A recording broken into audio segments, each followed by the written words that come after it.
thank you for that warm welcome for our distinguished speaker tonight. Good evening and welcome to the Ford Presidential Museum. My name is Elaine Didier and it's my privilege to serve as the director of the museum here in Grand Rapids and the library in Ann Arbor.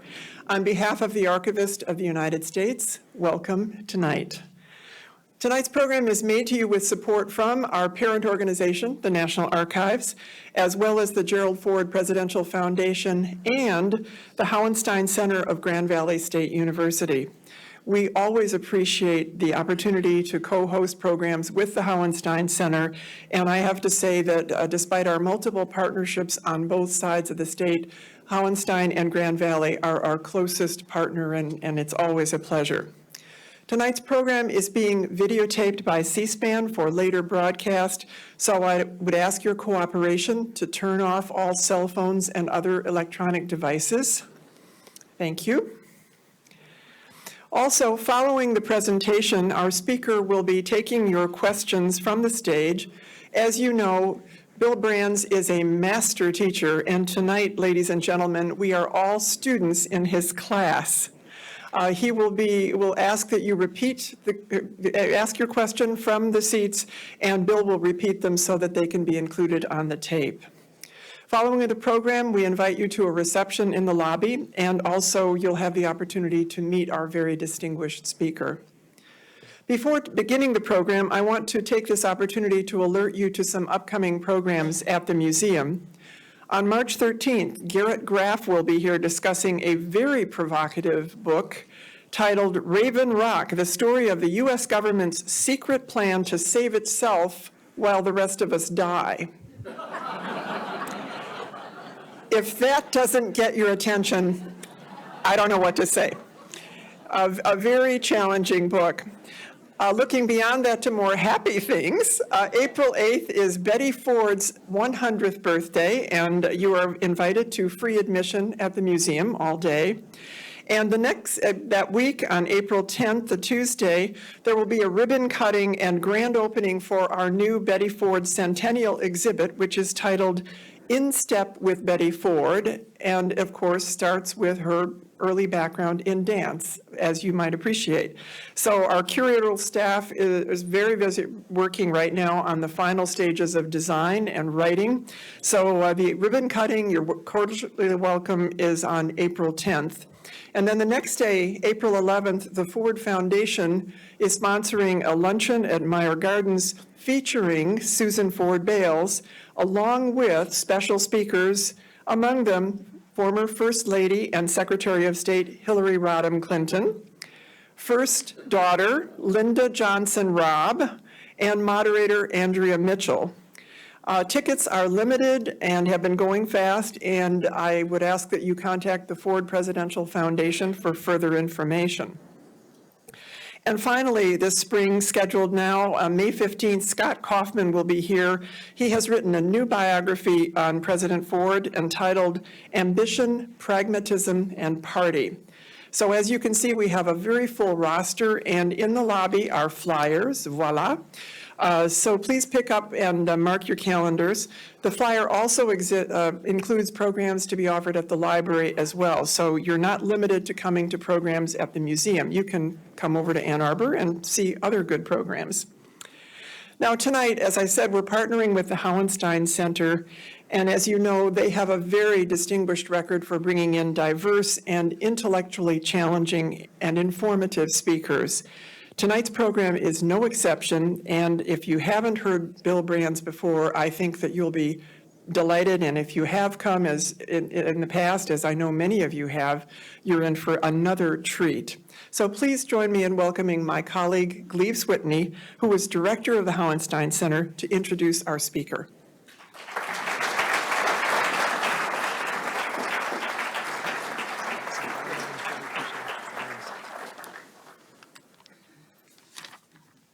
Well, thank you very much, Elaine, for that warm introduction and praise of the Hauenstein Center. We really treasure our partnership with the Ford. It's always a treat.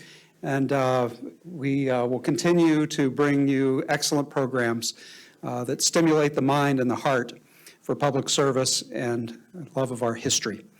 Happy Washington's birthday to our C-SPAN audience and also to the audience here at the Ford.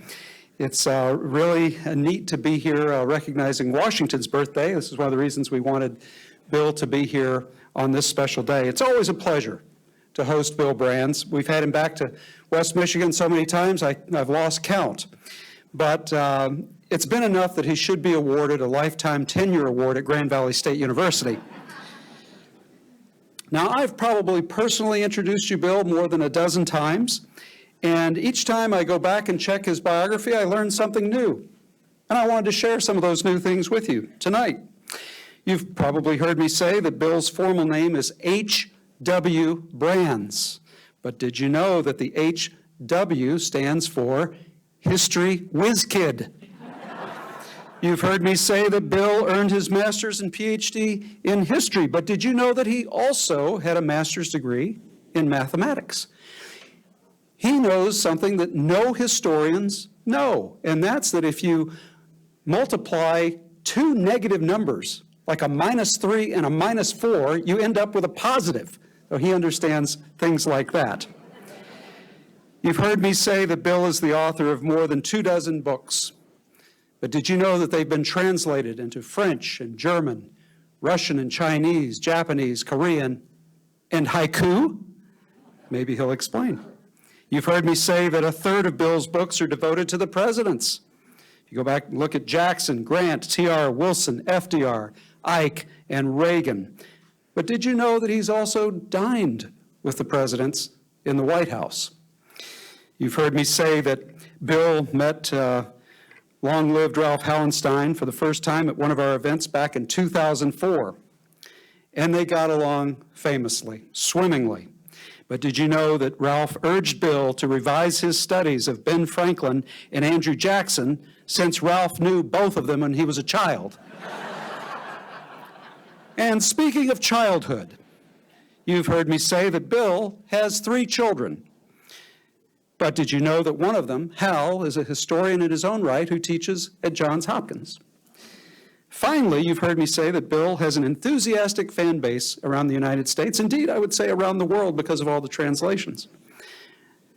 It's no surprise because many of his books end up being Pulitzer Prize finalists. But did you know that his most diehard fans are right here in West Michigan? Ladies and gentlemen, Bill Brands.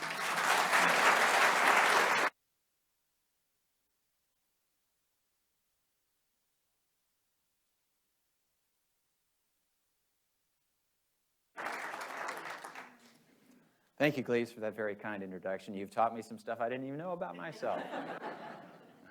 You mentioned my son, Hal, who is a historian.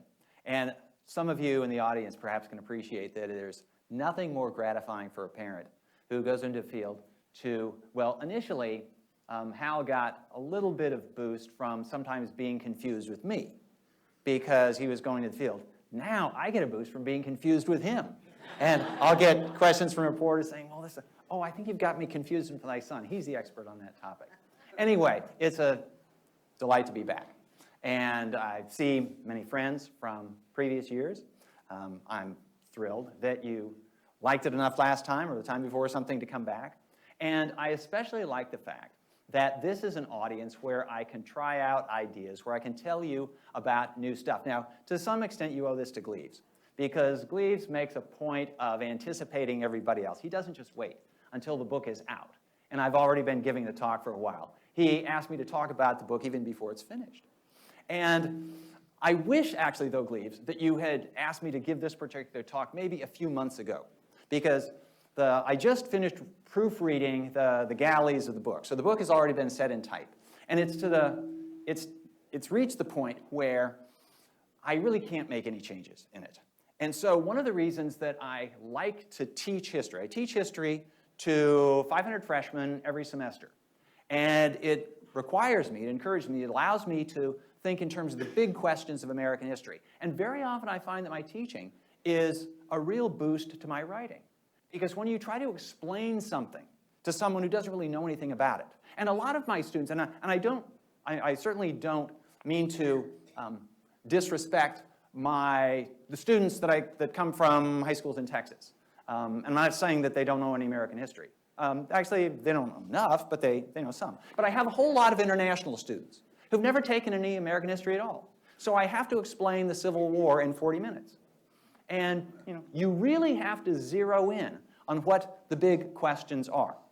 But so I like the chance to sort of work through these projects in explaining them to people who aren't specialists in the subject.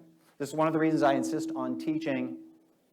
One of the reasons that I insist on teaching introductory students, and I like speaking to groups like you because most of you are not professional historians. And so if I can make something understandable to you, then maybe I can make it understandable to my readers. But I've reached the stage with this particular book because, as I've said, it's basically locked into type. I can't make any changes. So if, while speaking to you tonight, I come up with a brilliant insight that I could have used in the book, you will see a grimace pass across my face because I would think, oh, dang, I could have used that. So I will try not to be insightful tonight. And it's entirely out of my own self-preservation. But I am going to tell you about this project that I've been working on. And as Glees pointed out, I've written on presidents. And it is kind of ironic that here I am on the birthday of the first president, speaking for one of the first times on a subject other than a president. Because this book that's going to be published in November, available in bookstores near you, makes a wonderful holiday gift for all your friends who are interested in history, and even the ones who don't know they're interested in history yet. Bulk discounts are available. I'm just kidding. But it is a book about 3 members of Congress, 3 senators. And these are 3 senators who were the rock stars of their era. It was at a time, I could ask this question to you. Glees doesn't count because he's a specialist in presidents. But why is it that of all the presidents in the 19th century, nearly all of them are quite forgettable? Okay, some people will remember Jefferson. Yeah, I mean, but Jefferson's really remembered not so much for his presidency, because he wrote the Declaration of Independence. And then you jump forward to Andrew Jackson. All right, he's a controversial figure, but he's, okay, we'll remember him. And of course, Lincoln. And then who else in the 19th century? And the answer is, I'm a specialist in this, and I have to think carefully about, now wait a minute, when was Franklin Pierce president? Millard Fillmore and Zachary Taylor? Wait, was it Zachary Taylor or Winfield Scott? And there's a reason for this. And the reason is that the American Constitution was not written with the presidency at the center of American politics. If you pull out your pocket constitutions, and I assume you all have them, you'll be reminded that the presidency is described only once you get to Article 2 of the Constitution. Article 1, the most substantive, the longest article, is about Congress.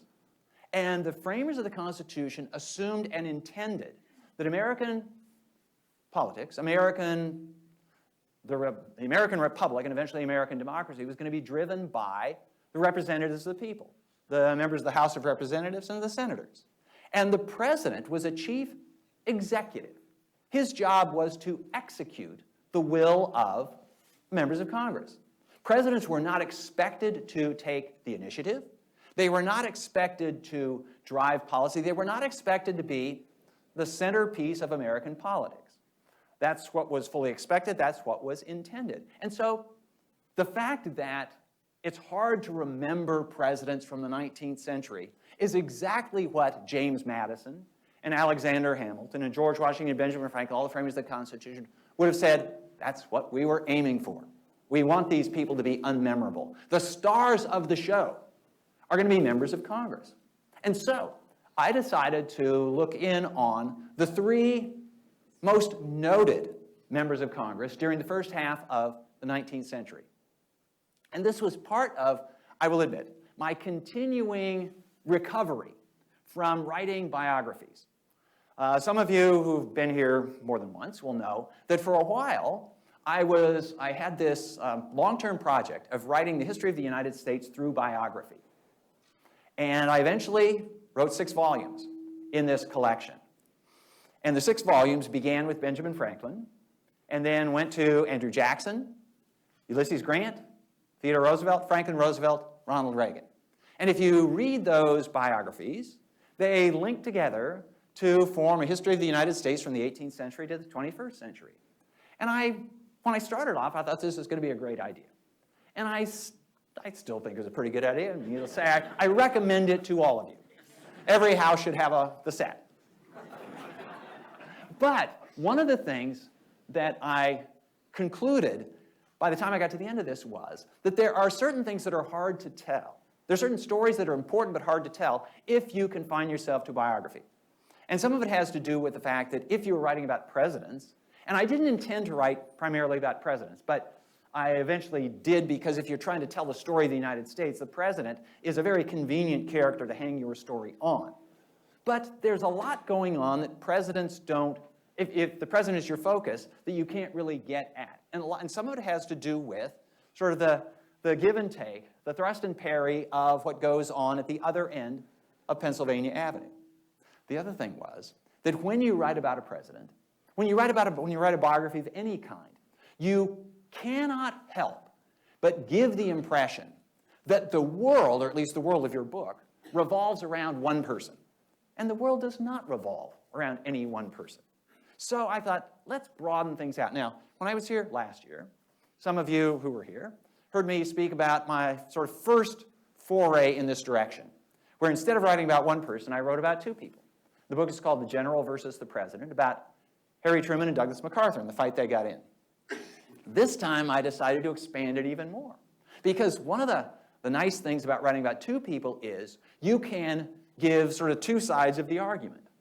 And you don't have to focus on one side and then just bring the other one in by indirection. So I could focus on MacArthur and Truman, and they had this titanic battle. And by allowing myself both characters and bringing both characters up, I can tell this story and I think do justice to both sides. So this time I decided if 2 is better than 1, then 3 is even better than 2. But there's another reason for this, and that is that these 3 men during their lifetime were often called the Great Triumvirate of American politics. And the term was not always intended complimentary, because you remember that the various triumvirates were in Rome when members of the triumvirates are trying to subvert the Republic. So, in fact, this was the intention of some of the people who called these guys the Great Triumvirate. But also because, well, if you remember your days from junior high school, you might remember that a relationship between 2 people, whether it's sort of friends or a romantic relationship, if there are 2 people involved, that's one kind of relationship, but it gets a whole lot more interesting when you add the 3rd. Because there are all sorts of complications that ensue, and who's up and who's down, and who's allying with whom. And that's exactly what I was looking for.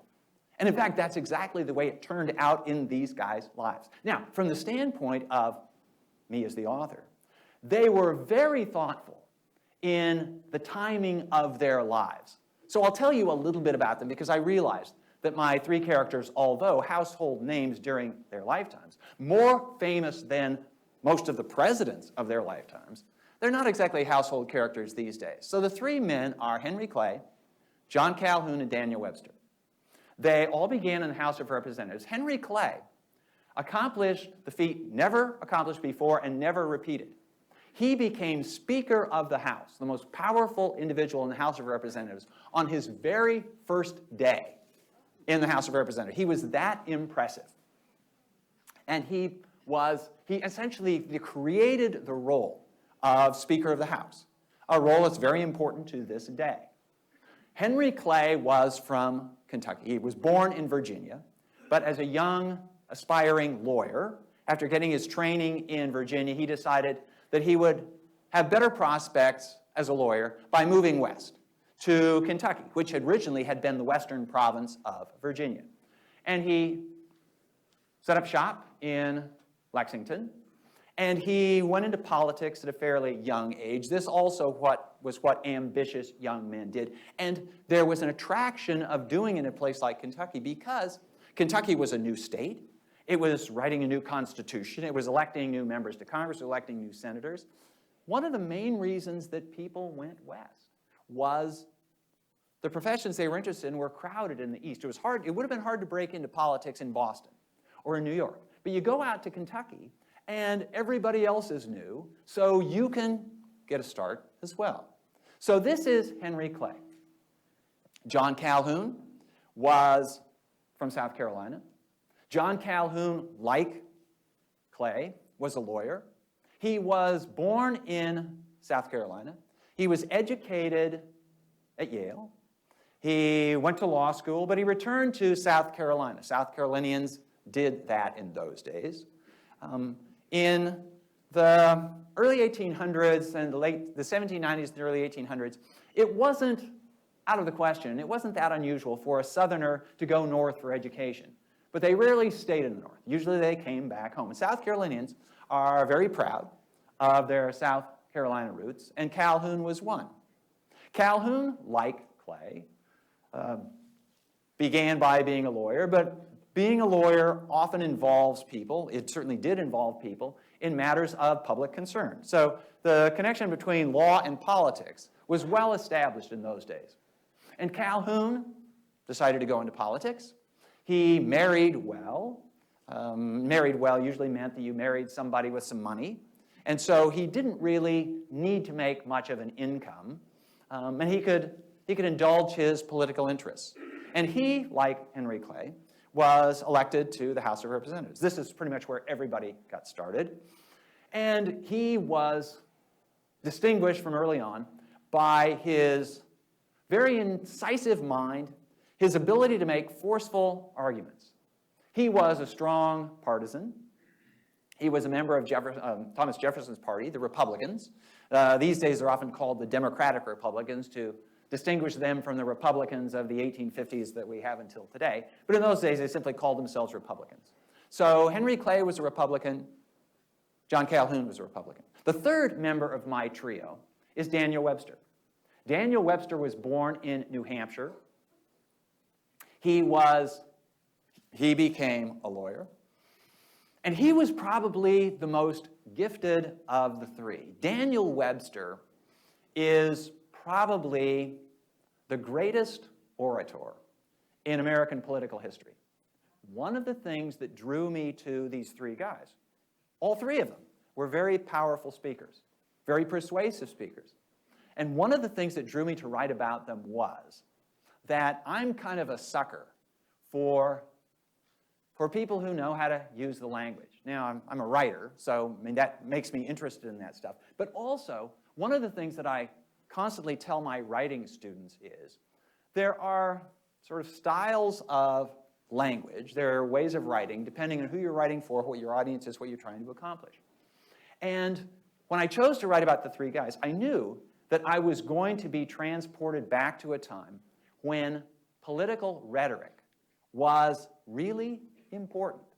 Now, this because, well, to put it very bluntly, there wasn't a lot else going on at the time. And so when Daniel Webster was going to give a speech, this was high entertainment. This is why, for example, some of you will know or know of the Lincoln-Douglas debates of 1858. This was the big deal in American political life in the summer of 1858. Now, how many of you have read any of the Lincoln-Douglas debates? Okay, a few. And those of you who've read will know that, boy, it's a tough slog. Because they would get up and speak so one of them, depending on who went first. If Douglas went first, he'd speak for an hour. Then Lincoln would respond for an hour and a half. And Douglas would get 30 minutes to finish up. And so it would take all afternoon. And it was like going to a double feature of the movies.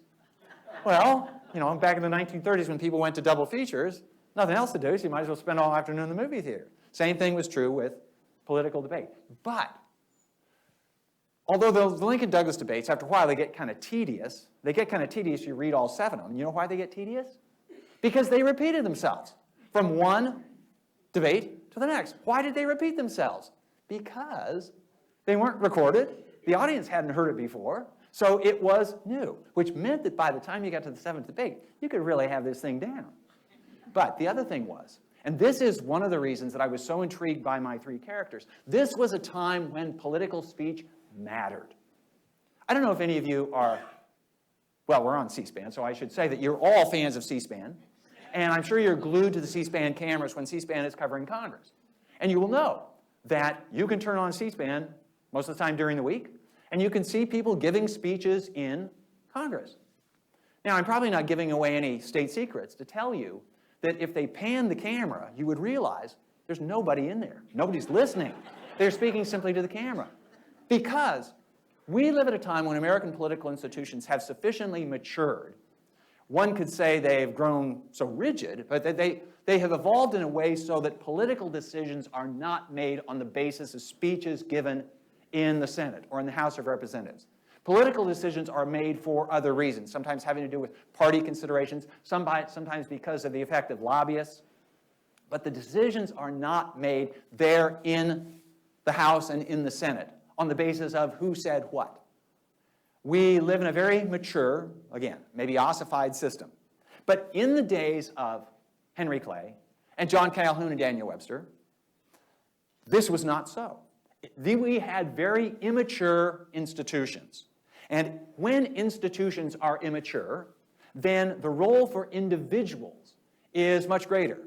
And when Henry Clay gave a speech, he really did change minds. When Henry Clay would debate John Calhoun, and then Daniel Webster would rebut the both of them, people listened, and they listened carefully.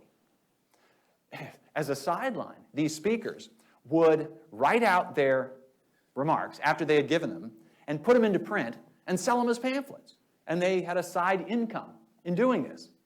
So this was a time when if you listen to Henry Clay talk about the need for a protective tariff, he was pro-tariff. He thought American industry needed to be protected from foreign manufacturers. And then you listen to Daniel Webster oppose this. One of the striking things to me is how sophisticated these arguments were. In fact, I probably give more time to these speeches, to these arguments, than maybe I should have, simply because I was very impressed by the details, by the insight of the arguments, and how modern they sound. So if you listen to Henry Clay argue in favor of protective tariffs, it's essentially the same argument, although I will say, with no disrespect to the president incumbent of the White House, a whole lot more sophisticated than the argument that Donald Trump makes for protective tariffs.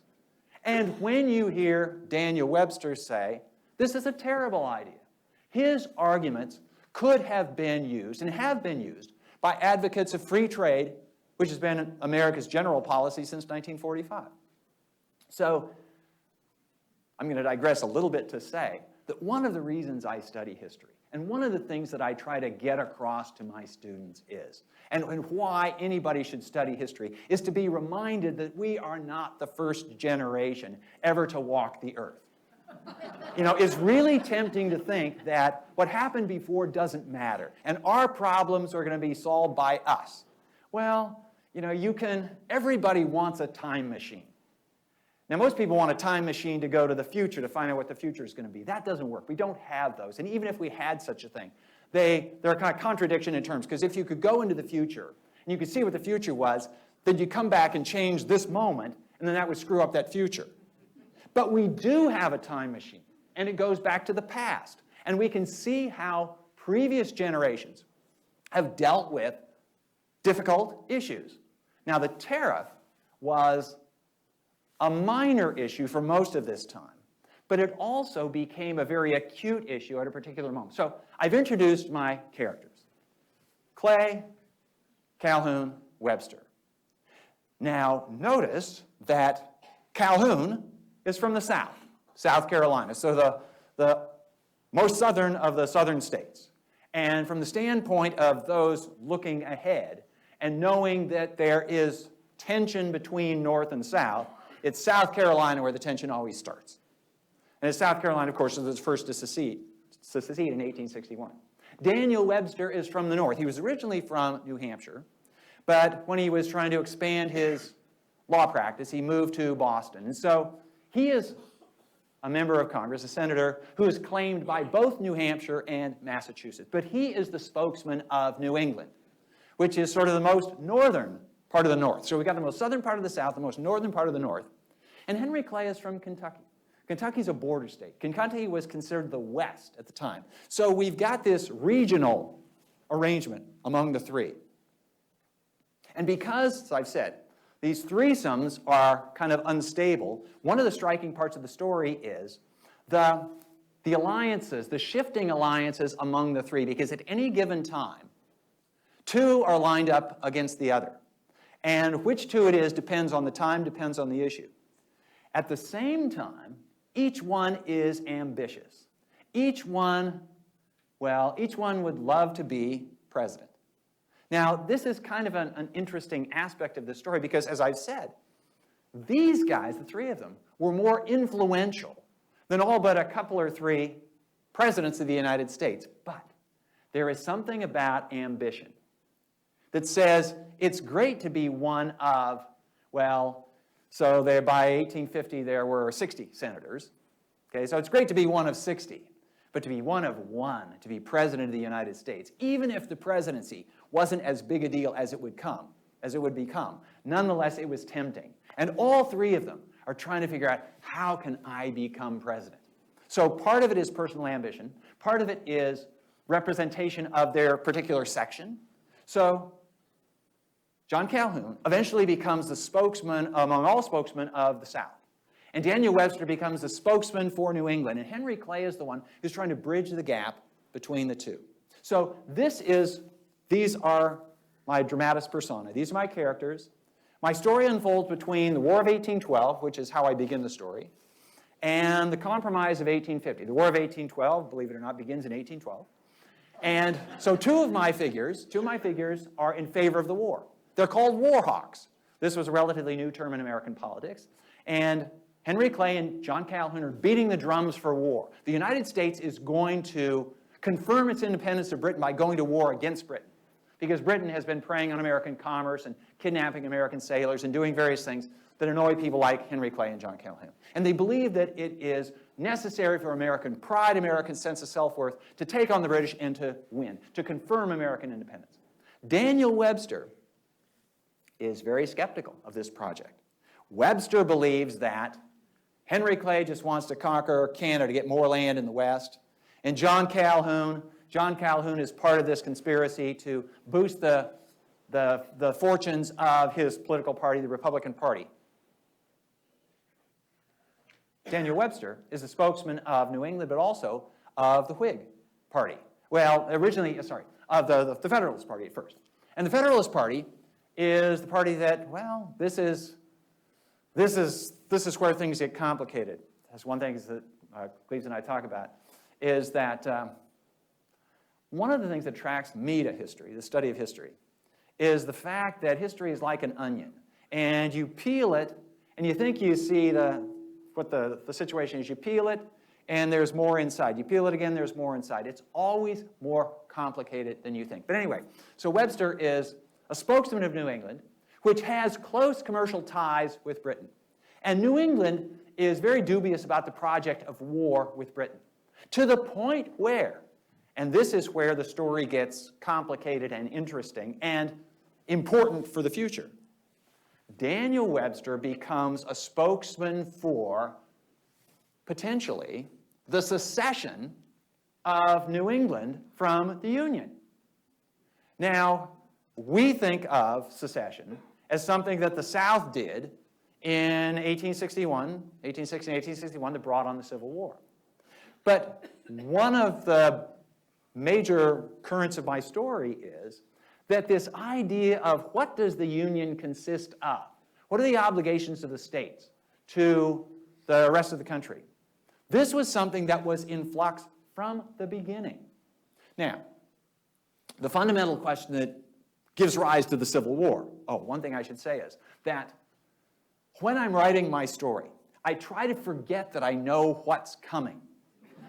I'm quite serious about this, because the only way you can understand history is to abandon hindsight. Because if we know how it's going to turn out, then we don't pay attention to what it was like to live through it, to not know what's going to happen. Now, I know that by the end of my story, the Union is doomed, that the Civil War is going to come, and that it's going to have to be fought over to be maintained. So I know this is coming, but I have to resist that knowledge, because My characters didn't know that. And they were doing, well, two of them were doing their best to prevent the wreck that they saw potentially ahead. The third, John Calhoun, was doing his best to make the wreck happen. But that's a part of the story. Anyhow, so when we look back on the 19th century, we talk about secession, we think of the South leaving the Union. And if most of you, perhaps, I'm guessing most of you are from Michigan, do we have, just out of curiosity, do we have any Southerners in the audience? Okay, we got a couple. So I won't expect unanimous vote on this, but you know, it's probably fair to say that most people in the North today think that secession was a really bad idea. I mean, I've been living in Texas for 35 years, and most Texans, even today, acknowledge that secession maybe wasn't such a good idea. I might overstate this, because I don't want to speak for you, having grown up in Texas. But the fact of the matter is, I mean, we associate this with something that that the South did. But the first part of the country to seriously talk about secession was New England. And it wasn't over slavery, it was about war policy. And the fact that the war against Britain was destroying New England's trade. New England lived by trade. You can't farm very well in New England.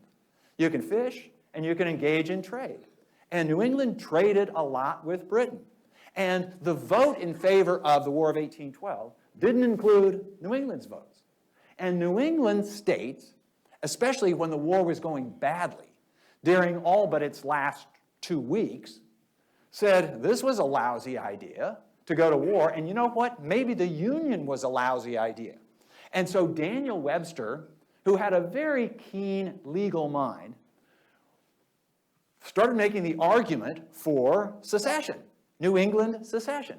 Now, after Andrew Jackson miraculously won the Battle of New Orleans, Webster would rethink and start to backpedal really quickly. But one of my broader themes is that this question of, is secession legitimate? Can the states interfere with the enforcement of federal law? Again, this is going to be pinned on the South in the 1860s. And this is the justification for Abraham Lincoln and the Union fighting against Southern secession. But it came up first, for my guys, in the War of 1812. It came up a second time in the early 1830s, when South Carolina threatened to leave the Union, not over slavery, not over war policy, but over a tax, a tariff. And you might think, people can get that worked up over a tariff? And the answer is yes, because let me ask you, if you had to summarize the causes of the American Revolution in a slogan of 4 words, what was the slogan? Actually, that's not a bad one, but no taxation without representation. The American Revolution was all about taxes. People took taxes seriously in those days. And South Carolina was all set to leave the Union because they didn't like a tax bill that Congress had passed. And this because, well, people like John Calhoun had this well-articulated theory of how the Union had been created by the states. And Calhoun laid the groundwork for secession based on this theory of states' rights. And, you know, the question, the underlying question here is, and it's a question that is still with us, although thankfully not in such an acute form. The question is, in our federal system, we have a central government and we have state governments. Which level of government is supreme when push comes to shove? Do the states get their way, or does the national government get its way? Well, the Constitution is rather vague on this. And at the extreme end, can states leave the Union? Can states constitutionally leave the Union? The Constitution is silent on this. Why is the Constitution silent on this? You know why the Constitution is silent? Everybody at the Constitutional Convention knew this could be a difficult issue. This could be a problem. But they remain silent. You know why they remain silent? By the way, why do politicians remain silent? Politicians are not a silent group. Why do they remain silent? Because they needed to get it done. They knew if they wrote in that, you know what, there's an escape clause here, well, that would ruin the whole project, because the whole project was to create a stronger government. But if they said you can't leave, well, then half the states wouldn't have signed. So they deliberately fudged this, and they kicked the can down the road. They left it to my group, my three guys, and their generation. The title of my book is going to be Heirs of the Founders, the people who inherited this project. So one fundamental problem with the Constitution that they had to deal with is, what is the nature of the relationship between the central government and the states? The second issue, which is going to be the one that dominates discussion starting in about 1830, is the other fundamental flaw in the Constitution. Now, a lot of people like to revere the Constitution, and it's a big step forward from the Articles of Confederation. But the framers of the Constitution knew that there were two huge fudges, or basic, what shall I say, pregnant silences in the Constitution. One is this question of, when a conflict arises between the states and the feds, who wins? And they deliberately left that silent because they knew whatever they said, it would screw up their project. And the second one was, how does slavery exist in a republic? A republic is based on the will of the people. And political power is supposed to emanate from the people. The government is supposed to represent the people. But how can this coexist with a system of labor mobilization that says that 4 million people by the time of the Civil War are not even people at all? They're not citizens. They're not represented. And the framers knew that this was a fundamental problem. Why didn't they deal with it? Why didn't they say, let's get rid of it? Again, because they wouldn't have gotten their Constitution in 1789 if they had answered this. So what did they do? Well, they basically took the position that Benjamin Franklin articulated when he came out of the Constitutional Convention. And he said, this is not a perfect Constitution, but it's the best we can do under the circumstances, and we will leave it to our heirs to fix the problems. And, they'd come a long way since 1776 to get to 1787. But they knew that they hadn't finished it, and there was work to be done. So the work was done by my guys. And I will tell you that I would say they did their best, maybe, to the extent that people who are ambitious, people who have strong opinions, people who are torn by the kinds of personal tugs on professional accomplishment do. These are strong-willed people.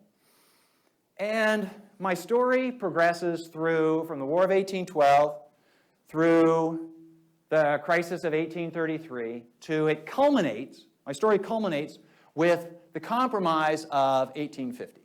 The Compromise of 1850. It's called the Compromise because, people on both sides, North and South, had to compromise their issues to come to some kind of agreement that wouldn't blow up the Union in 1850. And this gets at the what I'll call the underlying moral question of this whole story. And one of the reasons that this story, I think, continues to have resonance, leaving aside sort of the political aspects of it. But the question is this. It's a question that's most clearly personified by Henry Clay. Henry Clay is somebody who, in our way of thinking, is a contradiction in terms. He is an emancipationist slaveholder. He owns slaves, and he does not believe in the institution of slavery. Now, again, what? What about this? How does that work? Well, Henry Clay inherited slaves, and Henry Clay lived in a society, he lived in Kentucky, which was a slave state, where this was the way work got done. But he believed that slavery was bad for slaves, no surprise there. He believed that slavery was bad for slaveholders. He believed that slavery demeaned manual labor and that it was going to be a problem. It was going to be worse than a problem. It was going to be a continued peril to the Union. And he tried again and again to get Kentucky to end slavery. But he didn't win. He didn't win the argument. Yet he continued to work against slavery, even as he worked to hold the Union together. Henry Clay had to make this decision. And it's a fundamental question for anybody who lives in a democratic political system. It's really a question of anybody who lives in a community. What do you do when you believe that your community, your country, your state is doing something fundamentally wrong? It might be simply misguided. It could be downright evil. What do you do? Do you sort of throw up your hands and say, I have no responsibility for this, and chart your own individual path? Well, not if you are someone who believes that there is a role for statesmen. Because Henry Clay believed that slavery must disappear from the Union. It would. But he also was one who fundamentally disagreed with abolitionists who said that slavery has to end now. Because Clay understood that if the abolitionists had their way, if Congress could somehow vote to abolish slavery right now, then 30 seconds after that, a war would break out between North and South. And Henry Clay believed that as bad as slavery was, and as demeaning as slavery was to the meaning of republicanism, it wasn't as dangerous to personal liberty and to sort of the welfare of humanity as the destruction of the Union. For Henry Clay, almost any compromise was acceptable in order to hold the Union together, because he looked at the Union that he and his other contemporaries had inherited from the likes of George Washington, and said, we need to preserve the Union. The Union is the surest guarantor of personal liberty. And if we have to compromise with the slaveholders for a while longer, we will do that. I maybe not going to give much away when I say that Henry Clay was the model of what Abraham Lincoln wanted to become. Abraham Lincoln was one who also believed we have to hold the Union together. If we hold the Union together, we can eventually get rid of slavery. We can preserve American freedom. If the Union falls apart, then all bets are off. The story ends for me with the Compromise of 1850, which is this great effort to solve all the problems confronting the country. It was this big package deal. And all sorts of issues were tied up, and Henry Clay believed that it was the great accomplishment of his career. He had held the Union together. In fact, the Union didn't hold together very much longer. My guys, they die. And of course, the three of them, they died within about 18 months, between 1850 and 1852. I'm not going to say that if they had lived, things had been different. But in fact, Henry Clay's hope for the Union was dashed on the rocks of the election of Abraham Lincoln and the secession of the South beyond that, and the Civil War. And so, well, I'll stop there. In part because, you want to know what? I told Gleaves this. I haven't told anybody else that. But I'm working on a sequel, which is going to carry it up to the Civil War. So I'm going to leave you all hanging at the end of the book. And what's going to happen next? Hey, guess what? Anyway, I want time for questions. So you're going to ask a question, and I will repeat the question so that everybody in the audience can hear and everybody in the television audience can hear. So right here, sir. You're leaving out the third branch of government, John Marshall. What's the relationship? I'm glad you asked the question. The question is, what about the third branch of government? You mentioned John Marshall. Other people call it the judicial branch. But in fact, in this period, John Marshall is the judicial branch. In fact, this is a very important part of my story, because I devote a chapter to Daniel Webster and John Marshall. John Marshall was Chief Justice of the United States from 1801 to 1835. He essentially created the modern Supreme Court, and especially he created the idea that the Supreme Court should stand in review of the actions of the legislative branch and the executive branch. That the Supreme Court, the judicial branch, is the one that gets to say, yep, no, yes, constitutional, unconstitutional. Who created, well, basically the Supreme Court we have today.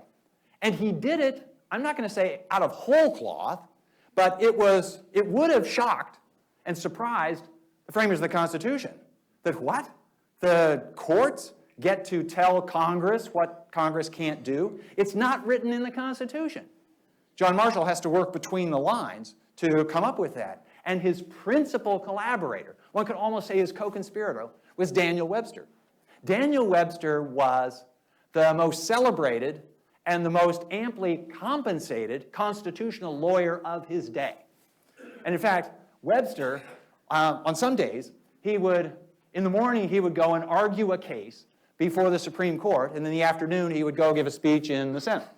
And so the story of Webster and Marshall and the creation of what you could call sort of modern judicial nationalism, the idea that the Constitution really is as strong as it's going to become, owes to John Marshall and it owes to Daniel Webster. And it also demonstrates Webster at his oratorical finest. So I have Webster arguing he argued a whole bunch of important cases, but one was the Dartmouth College versus Woodward case, in which Webster was an alum of Dartmouth College. And he was brought in. Webster was basically a hired gun who would be brought in to argue before the Supreme Court because he was such a powerful speaker. And he would follow the case fairly casually, and then he'd jot down a few notes, and he'd come in and speak for 4 hours, and would mesmerize the audience in the court, and would sometimes freeze the justices. And in the case of Dartmouth College, his speech was so poignant that there was a Yale law professor who went to watch because he knew that Webster was this very powerful speaker. But he also knew that John Marshall wasn't a pushover for anybody. And he had heard that Webster sometimes tried to play on the emotions of his audiences. And he thought, boy, this isn't going to work with John Marshall. So he goes down and he watches. And he's mesmerized, and he sees that the members of the court are mesmerized as well.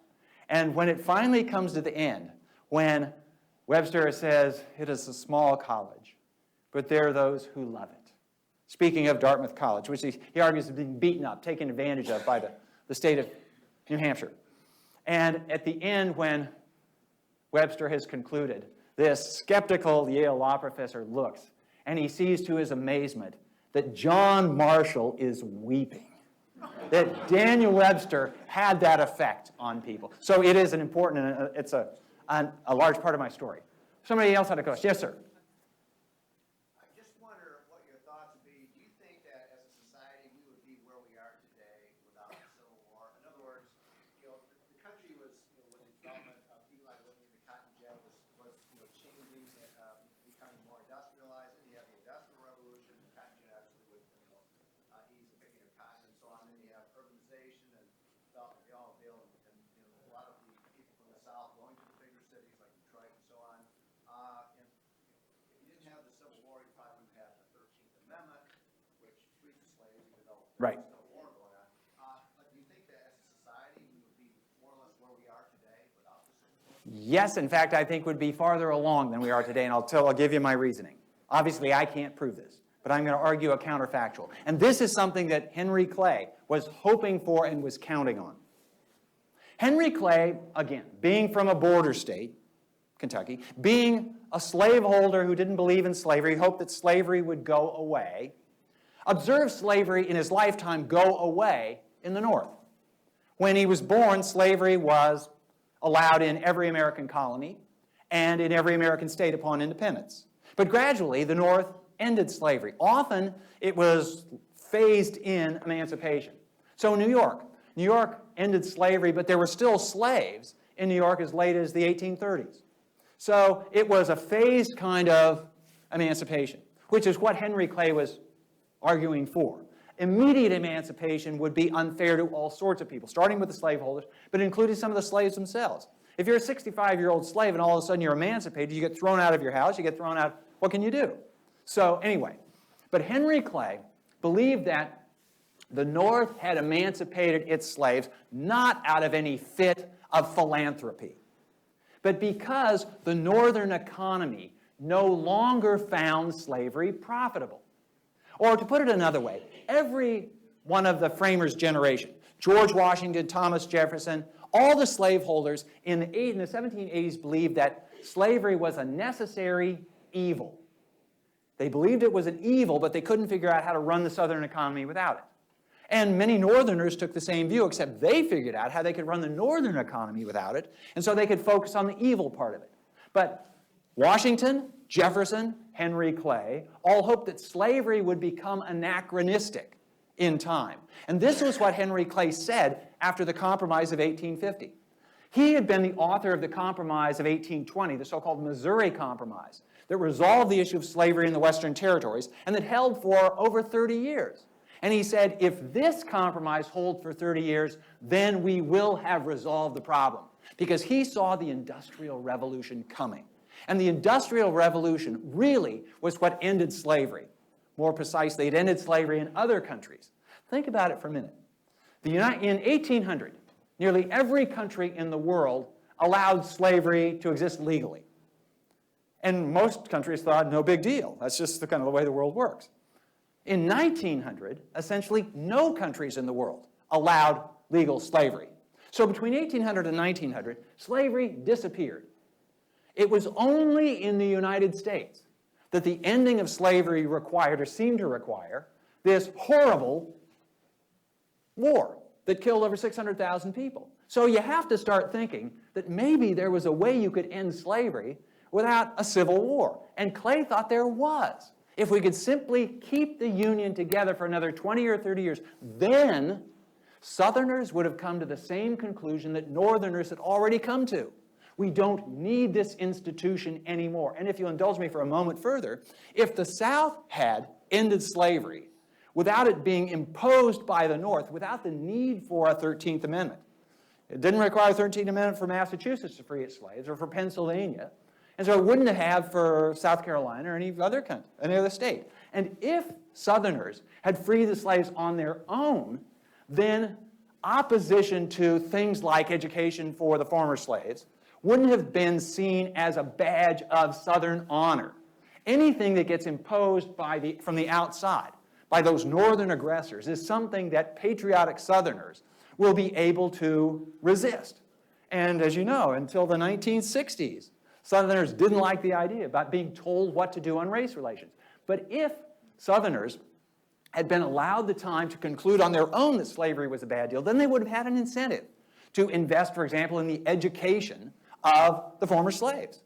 So I'm not trying to guarantee that that would happen, but there is an alternative scenario.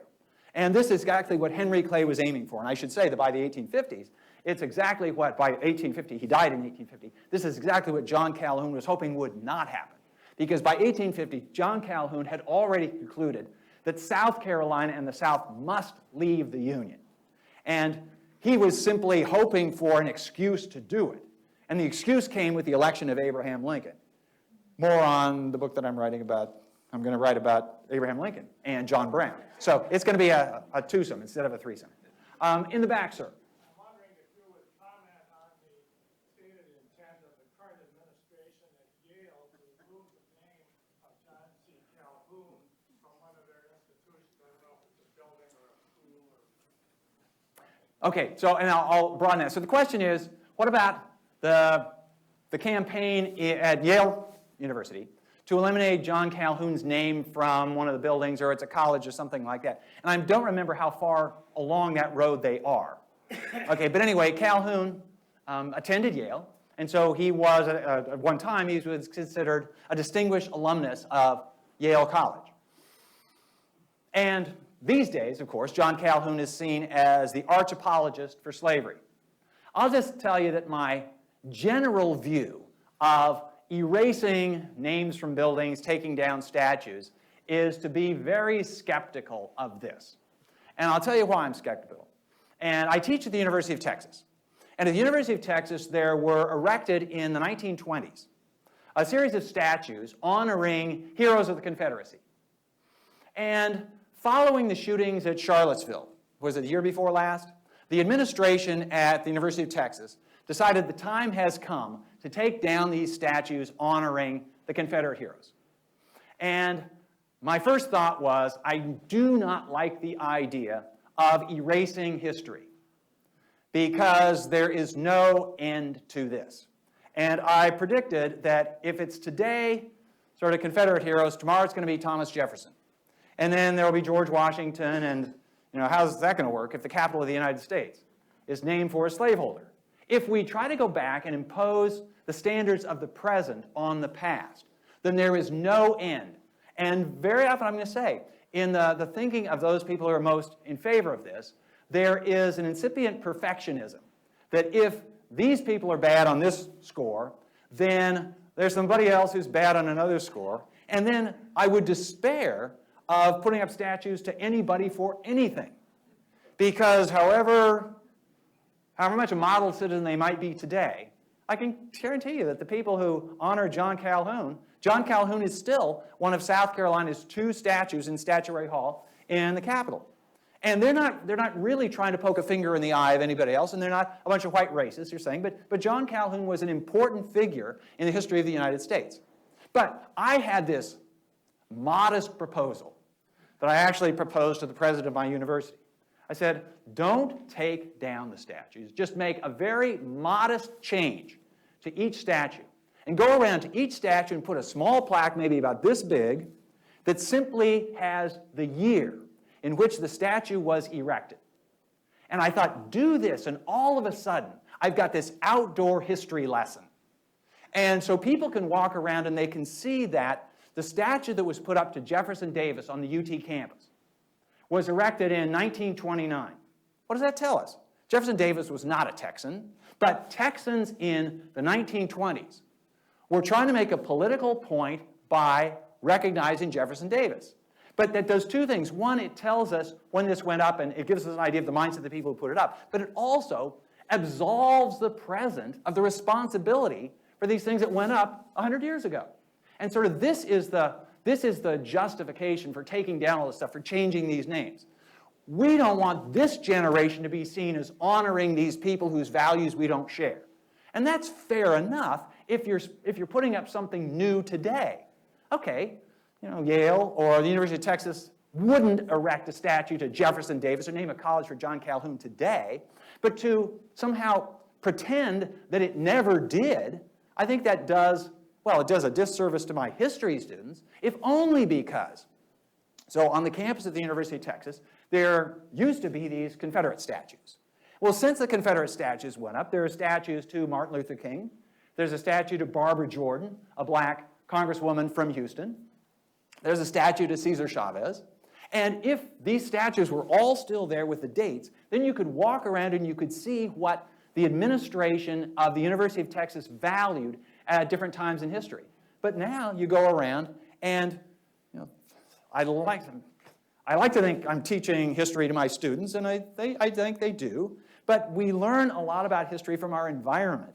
And if the environment says there never was a Civil War, slavery never existed, the fact that you could see Jefferson Davis honored in the 1920s, and then Barbara Jordan, the great-granddaughter of slaves, honored in the 1990s, that says something about the history of the state of Texas.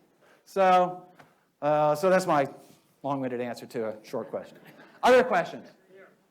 Yes? What is your response to this idea that these statues, you mentioned 29, this is the time of heavy Jim Crow, and this was, and they were put in public stations to make the statement to the black population, we're in charge. And those statues should be preserved, but moved from the public domain into the museums and preserve them appropriately there. What's your response to that? Okay, so Jefferson Davis, in fact, there's a separate argument as to the artistic merit of these statues. And these particular statues included some that were by a very distinguished sculptor who did a lot of stuff in Texas.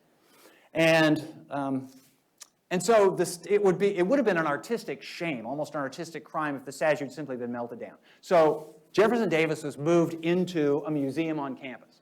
And there is something to be said for that, but there are 2 things to be said against it. One is that my students, I'm not going to say, I'm going to say it, they avoid museums like the plague. They will never see that statue. Otherwise, they had to walk past Jefferson Davis every day. The second thing is, this is maybe a minor point, but statues are designed, the statues that go up on pedestals, they're designed to be seen on pedestals. I'll give you one example. So my older son, Hal, whom Gleave mentioned, who now is a distinguished professor, but he used to be a little kid. And when he was a little kid, there was a moment when Texas I live in Austin, and the state of Texas was refurbishing the Capitol.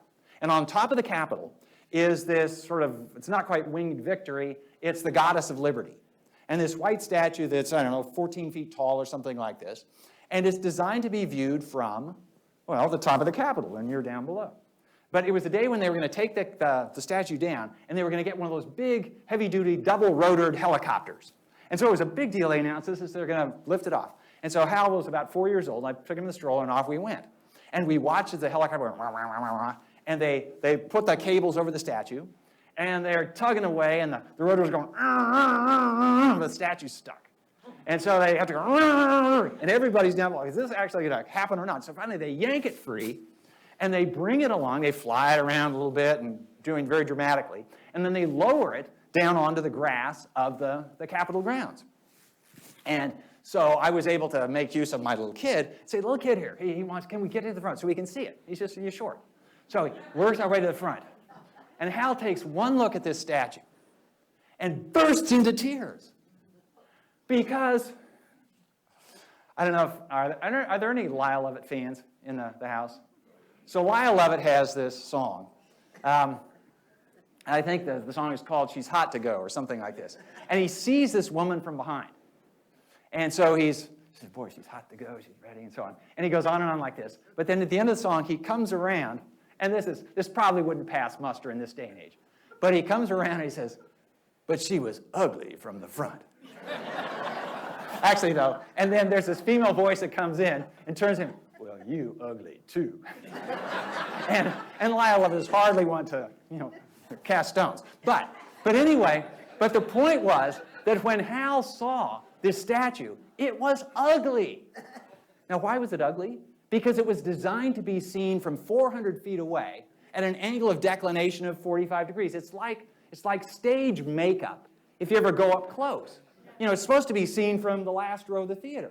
And so for these statues, I've been to see Jefferson Davis up close in the museum, and he's ugly from the front. So, but the larger reason is that you take them sort of out of their native environment, and it sort of solves the problem, but not really. Because you said very aptly, and this is quite true, that it was created to say, we're in favor of segregation of the races. But I want my students to know that there was a time when the university they attended was run by people in their section of the country that was in favor of segregation. Because if you believe in progress, you have to know where you're progressing from. And there's no historical memory against which to judge. Otherwise, the fact that Martin Luther King has a statue on the UT campus, well, big deal. It is a big deal, because that statue would not have been placed there 60 years before. And that's why my little suggestion, just putting the timestamp, it was rejected and the statues went down. Yes. Oh, actually, I'm sorry. I need to get somebody else. But we can follow up maybe later. Yes, sir. Yeah, you were talking about how all three gentlemen started in House of Representatives and moved to the Senate. Yeah. Then John C. Calhoun became vice president. Did that affect their relationship when he was vice president and then they got back into the Senate? Oh, it did. In fact, so you're up on their story. So each one eventually went into the executive branch. And John Calhoun was one who was kind of the sneakiest one in the sense of succeeding, where Henry Clay was the one who came closest to being president. Here we are in an event in a presidential library sponsored by a Presidential Studies Center. Trivia? No, it's not trivia, because it's an important question for you. There have been two people in American history who are three-time losers for their party as nominees of their party in races for president. And one was Henry Clay, who lost in 1824 and 1832 and 1844. Who is the only other three-time loser in American history? And I don't get to count Harold Stassen, who was a 16-time loser. Yes. William Jennings Bryan, there you go. And there's something actually important in this. This is no longer the case, but if there are any baseball fans in the audience, there was at one time a phenomenon of, this actually did happen. Being a 20-game winner used to be the standard of excellence. But what was really strange was, occasionally there were 20-game losers. Now you might think, how do you get to be a 20-game loser? Well, you have to be good enough to be in the regular rotation, and you have to be bad enough to lose 20 games, or at least play for a lousy team. And so that sort of accounts for Clay's 3-time losses. But John Calhoun managed to be vice president of the United States. He was one of 5 people running for president in 1824. 5 people running? Yeah, because the first party system of Federalists and Whigs had broken down. And the second party system of Democrats and, of Federalists and Republicans has broken down. And the second party system of Democrats and Whigs had emerged. And so groups could nominate whoever they wanted. So there were 5 people running. John Calhoun realized he wasn't going to make the finals. So he dropped out, but let it be known that he would be delighted for number 2 slot. And so he managed to leverage that into the support of he got the support of Andrew Jackson and John Quincy Adams. And they all agreed that he was going to be vice president. And so he became vice president under John Quincy Adams. He wanted to run again in 1828. The 1824 was when Jackson was the plurality winner of the electoral vote and the popular vote, but didn't win when the race went to the House of Representatives. But Calhoun is thinking, okay, I'm number 2, and you never know, the president might die, or this might be a launching pad to something. So he manages to finagle his way onto the ticket of both John Quincy Adams and Andrew Jackson when there's a rerun in 1828. So it's the only case in American history where a vice president under a president of one party becomes vice president immediately of the president of the other party. But it gets complicated because meanwhile, behind the scenes, Calhoun is conspiring in the undermining of federal authority. And so as vice president, Calhoun is secretly urging those South Carolinians who want to secede from the Union. And Jackson is doing everything he can to keep South Carolina from seceding from the Union. And the climax of the tension occurs when it's on a Jefferson Day dinner event. In April, the Jeffersonians, Republicans, then they're about to be called Democrats, they met every year. I think maybe they gave it up a while back because eventually they became Jefferson and Jackson Day dinners. And both Jefferson and especially Jackson have become at least mildly toxic to most Democrats. So I don't think they do it. Do they do it anymore, Jefferson Jackson Day dinners? Called the legacy dinner. Okay, like President's Day instead of Washington's birthday. Okay, anyway, so at the Jefferson's Day dinner in 1830, when the crisis over South Carolina is developing, the Democrats, we'll call them the Democrats, they all get together and they toast Thomas Jefferson and the principles on which the Union is based. And these toasts indicate their position on various events of the day. So those people who support South Carolina, they endorse Jefferson's Kentucky Resolves. Now, we're getting in a little bit into the weeds, it's in the book, where Jefferson in 1798 argues in favor of the rights of states to determine the constitutionality of federal laws. It was in response to the Alien Sedition Acts of 1798, which were an egregious violation of the First Amendment. But the Supreme Court hadn't yet declared the principle that we get to determine constitutionality. So Jefferson and James Madison, who did the same thing for Virginia, they say states get to be the ones to do this. And that's exactly what Calhoun was claiming for South Carolina, the right for South Carolina to declare on the constitutionality of a law, in this case, the Tariff of 1828. So some of the toasts are in favor of the Kentucky resolutions. And this is sort of an indirect support for Calhoun. But the climax of the night comes when the President of the United States, Andrew Jackson, is going to speak. Because there are these scheduled toasts, and then there are the unscheduled toasts. And the President didn't always attend this event. But Jackson did on that night. And he made very clear that he was not going to let the Union be broken up. And so when Jackson stands up, as president, he's the first one in the unscheduled toast. So everybody looks at Jackson. What's he going to say? And Jackson, by this time, is showing his age, and he's not in good health. He never was a public speaker. And so he didn't speak loudly. He didn't speak forcefully. He was no match for Clay or Webster, even Calhoun. But he stands up, and the audience is bigger than this. It's in a hotel in Washington. And everybody is absolutely silent to see what Andrew Jackson is going to say. And Jackson holds up his glass and says, and while staring exactly at John Calhoun, he says, "Our federal union, it must be preserved." So Calhoun is up next, and he's the vice president, and he's got to answer Jackson. He sort of has to answer to Jackson as well. And so Calhoun is trying to think on the fly, because Jackson hadn't said what he was going to say. And he had a chance to prepare in advance. But Calhoun has to figure it out on the spot. And everybody's looking at him. He really is on the spot. So he's thinking about it a little bit. And he says, he raises his glass and he says, "The Union." And for a moment, everybody thinks, my gosh, he's capitulated. Andrew Jackson has carried the day. But he says, and he repeats, "The Union, next to our liberty most dear." Well, that's quite a qualification. It's at that point that Jackson decides that Calhoun has to go. Now, it's complicated by a story that is almost absurd when I relate it, even to you. But basically, the wives of the members of Jackson's cabinet could not get along. This because one woman, Peggy Eaton, Margaret Eaton, was, I don't know how to say this without sounding kind of catty, but she was prettier than the other members of the other wives of the cabinet. She also grew up in an inn. And she didn't have a mother, so her father ran the inn, the hotel. And she grew up there, and she was kind of flirtatious. She got better tips if she flirted. And so she was seen as this woman of loose morals.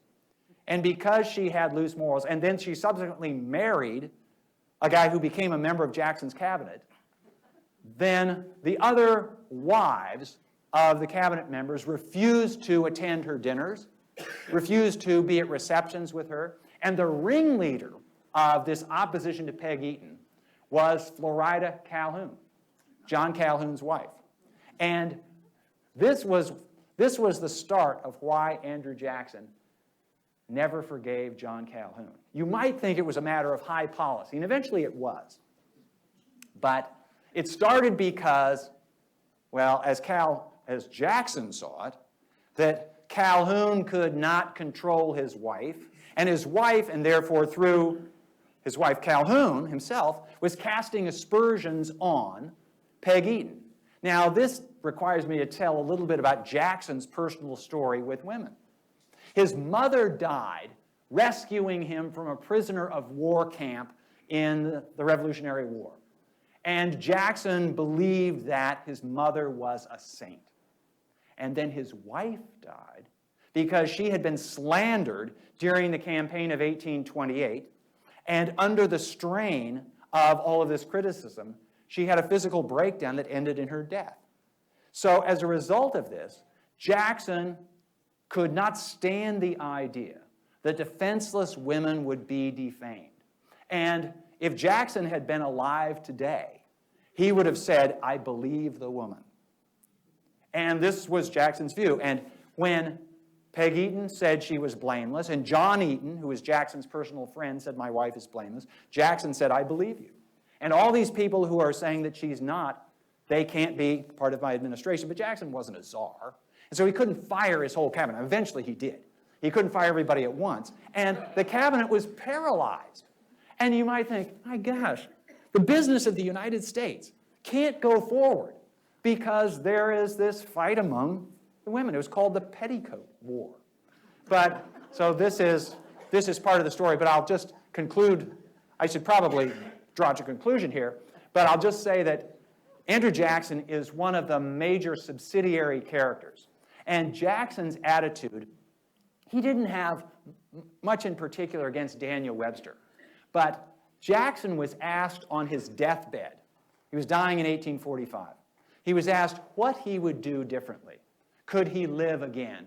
He said, "If I could live again, I would hang John Calhoun and shoot Henry Clay." So we'll leave it at that. Well, I have one more thing to mention. you're about to hear from a group that is going to honor Ralph Hauenstein. And I just want to say a word about Ralph Hauenstein, what he has meant to me, and mostly through the Hauenstein Center. And I was privileged, as Gleaves mentioned, to be able to meet Ralph. This was now, 15 years ago or thereabouts? And I really didn't know anything about Ralph Hauenstein. I'm not from Michigan. But I came to learn about his fascinating and important career. And I was particularly interested in what Ralph had to say about his commander during World War II, about Dwight Eisenhower. Because my first book was about Dwight Eisenhower. And I spent a lot of time studying Eisenhower at the Eisenhower Library, reading everything I could read about Dwight Eisenhower, and trying to sort of recreate the man from the paper trail that's left behind. And at the time I was writing, there weren't very many people left who had known Eisenhower. So I didn't really get a chance to talk to people who knew him. And for the historian, that can be absolutely crucial. There are times when it's utterly impossible. When I wrote about Benjamin Franklin, nobody was alive who knew Benjamin Franklin, so you do what you can. But when I met Ralph Hauenstein, and he could tell me what kind of commander Eisenhower was. I'd heard other people talk about it, but to hear somebody that I could actually ask questions of, and who could tell me about, basically to fill in the personal human detail that often falls between the cracks of the paper record, was immensely valuable to me. Actually, it's a little bit too late. I wish I'd known him when I was writing the book about Eisenhower. But he was wonderful to talk to. He was very approachable. And you'll hear more, I think, about his career.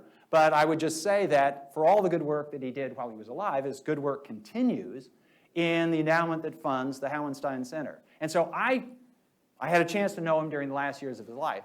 But I can say that I have been a great beneficiary of the great work that he has done for Michigan, for Grand Valley State, for the Hauenstein Center, and indirectly through anybody who's interested in World War II and anything related to Dwight Eisenhower. So you're going to hear more about that, but that's just my 2 cents on the subject. Thank you very much. You've been a wonderful audience.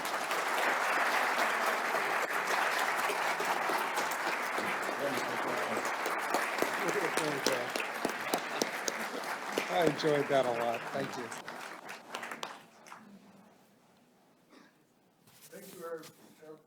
Thank you, everyone, for coming tonight. Bill, what a wonderful job. It's always great to have you join us here in Grand Rapids. And certainly the wonderful relationship we have with the Gerald R. Ford Museum, the Gerald R. Ford Presidential Foundation, and the Hauenstein Center at Grand Valley. We just couldn't do the things we do without this great relationship. I'm Joe Calvarusa, Executive Director of the Gerald R. Ford Presidential Foundation, but tonight I'm here as President of the Michigan Historical Commission. Appointed by the Governor, legislature leaders, and the Commission, for over a century been key to the preservation and recognition of Michigan's wonderful history. Those of us on the Commission receive no financial compensation. Simply put, we receive one of the greatest rewards possible, the privilege of serving the people of Michigan by helping to promote our precious Michigan history. Joining us in the audience tonight is Vice President Brian James Egan, Laura Ashley, Commissioner, Tom Trescott, Commissioner, and Sandra Clark, representing the state of Michigan, Michigan Historical Center, and the Department of National Resources. This day focuses on an extraordinary Michigander, Colonel Ralph Hauenstein, who cherished our history, our country, and the world we lived in. The Colonel was an iconic symbol of patriotism, entrepreneurship, and community supporter. Ralph lived an extraordinary life, living to the age of 103, and by his own admission, he never retired. In particular, he was an advocate and benefactor for his community, his country, and the world. Ralph has been internationally awarded the Order of the British Empire by the British government, as well as the French Legion of Honors by the French government. 1 year after Ralph's birth, Michigan leaders showed imagination and foresight by establishing a historical commission that would enshrine our irreplaceable stories. During its 2013 centennial, the commission launched a signature award for visionary public service to the cause of Michigan history, hoping to inspire others to a lofty standard. We call it the MAK Award, the MAC Award. It evokes a glorious achievement that links our two peninsulas and has become to symbolize our state, the mighty Mac Bridge. This MAC Award is named after three of our greatest public servants here in Michigan. Our revered senior statesman, Governor William G. Milliken, our own 9-term former commissioner with 54 years of public service, Elizabeth Sparks Adams, and our state's former chief lawyer, Attorney General Frank J. Kelly, with 37 years of public service, who sometimes has been nicknamed the Eternal General.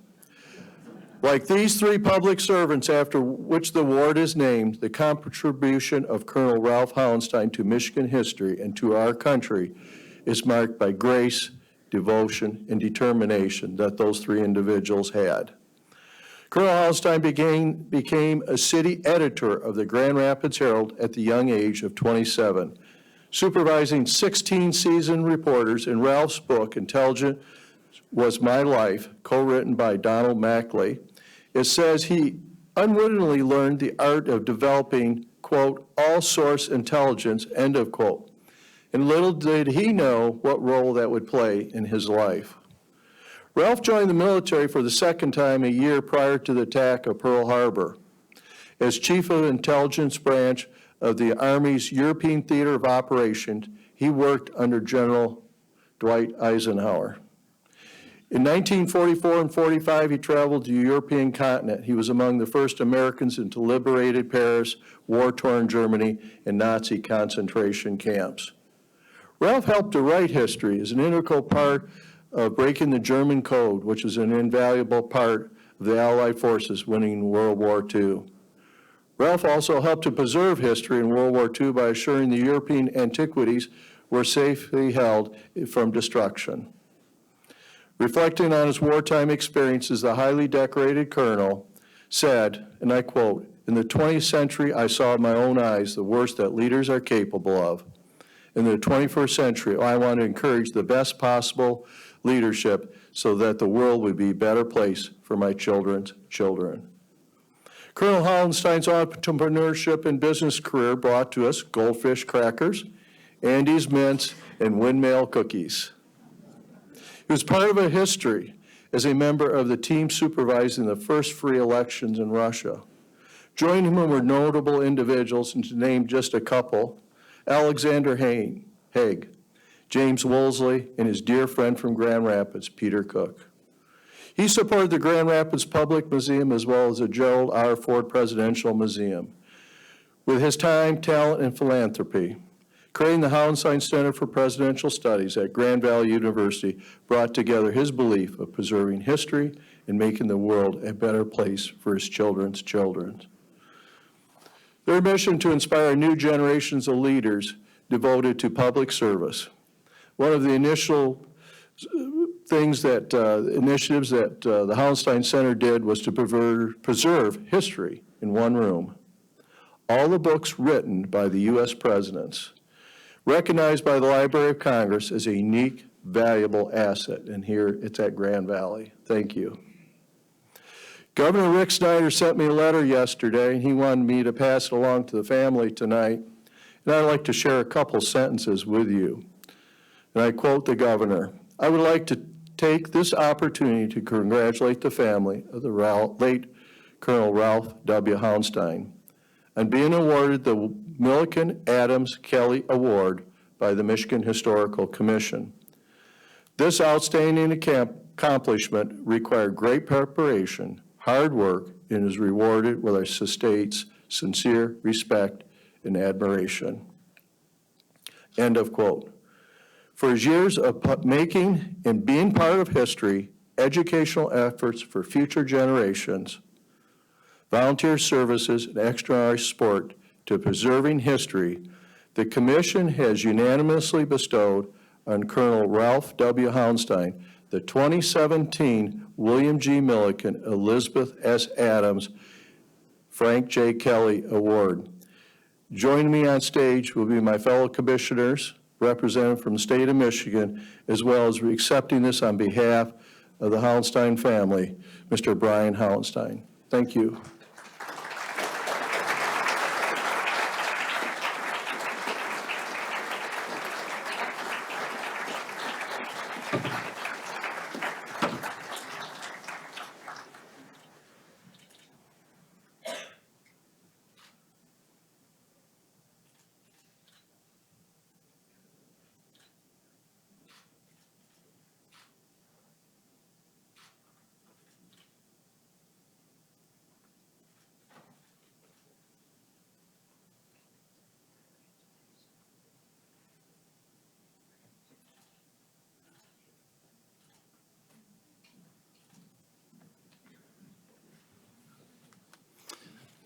Thank you very much, everybody. I do have a few words here I would like to share.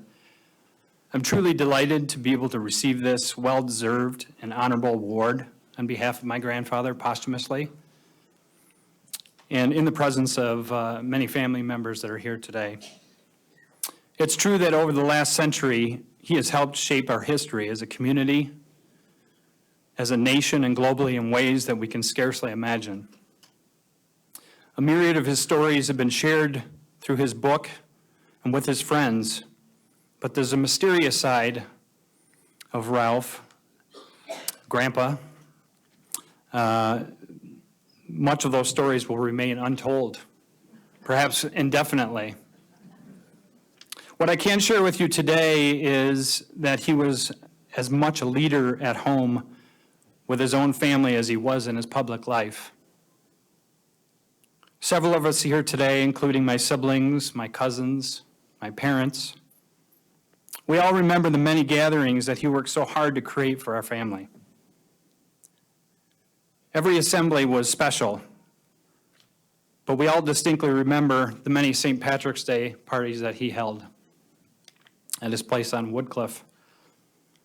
Weekends when he pulled together such creations as green popcorn and all sorts of edible green things.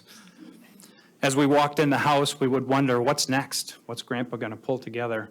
There was one time I remember distinctly, he had taken a chicken egg and poked a hole in the top and the bottom and blew out the yolk and the whites, and then painstakingly entered green Jell-O into the mold of this egg. And he waited for us all to arrive in the house and see this great creation as we peeled away this green Jell-O. I don't think any of us ate that, though. At our annual pig roast parties, you never knew what Papa was going to do next. We all called him Papa, as the grandchildren endearingly termed him. It was at one of these events that he taught us how to catch and clean and prepare frog legs. My summers will never be the same since that date.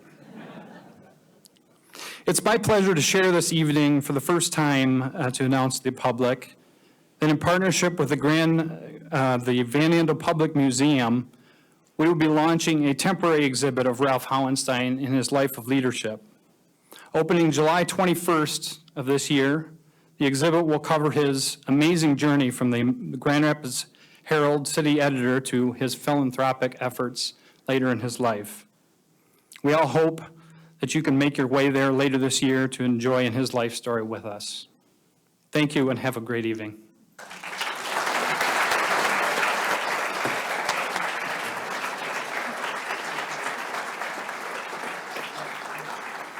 Thank you, Brian, and the Hauenstein family for sharing this evening with you, because Ralph was an amazing individual, and it was an honor and privilege to be part of this program tonight. Please join us in the lobby. Bill Brands is going to wander, continue answering questions, join in with the Hauenstein family. A little housekeeping: if you left your coat on the second floor, you will now find it on the first floor by the restroom. So thank you so much for coming. Please enjoy the reception.